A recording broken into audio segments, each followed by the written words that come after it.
Today, President Obama awarded the Medal of Honor posthumously to William Shemin of New York and Henry Johnson of North Carolina. They were recognized for their heroism on the battlefield during World War I. Why did it take so long? Here's David Martin. Sergeant William Shemin was always a war hero to his daughter Elsie. After all, he'd won the Distinguished Service Cross, the nation's second highest medal, for repeatedly braving German machine gun fire in the hell that was no man's land. He's 19 years old. He goes out on 3 occasions to bring back his wounded comrades, 3 separate occasions. But when she was 12, one of her father's Army buddies turned everything upside down. He said, "Your father never got the medal that he deserved because he was a Jew." Her father died in 1973, and World War I faded from public memory, but not from hers. When you are discriminated against, it doesn't get better with time. You could say the same about another World War I soldier, Private Henry Johnson. For his bravery in combat, actually hand-to-hand combat, he received France's highest honor.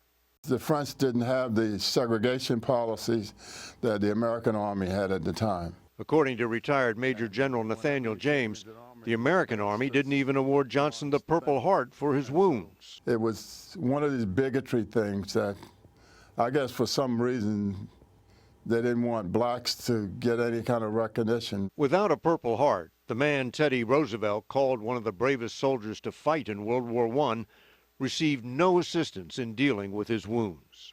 As far as I know, he died as an alcoholic and penniless. He was buried in Arlington and decades later awarded the Purple Heart and Distinguished Service Cross. Now, Medal of Honor will be added to that tombstone.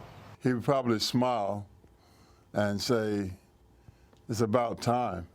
Johnson has no family left to attend today's ceremony.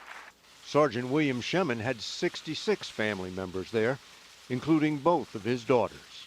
Our country giving him the highest military honor, a Jew, first generation from Russia.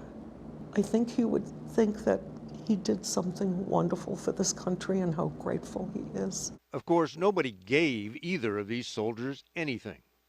They earned it nearly 100 years ago. David Martin, CBS News, Washington. A nation can never do too much for its heroes like those 2 men.